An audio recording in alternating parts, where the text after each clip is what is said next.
பார்க்க போகிறோம்னா செட்டிநாடு ஸ்டைலில் மிளகு கோரிக்கறி தான் பார்க்க போகிறோம்.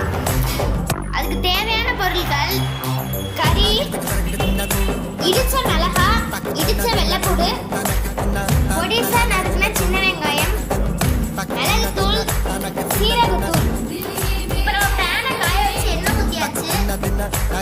இப்போ எண்ணெய் காய்ச்சிச்சு, நம்ம பட்டை சோம்பு போட்டாச்சு. இப்போ நம்ம இடிச்ச மிளகாயை போட்டுக்கலாம்.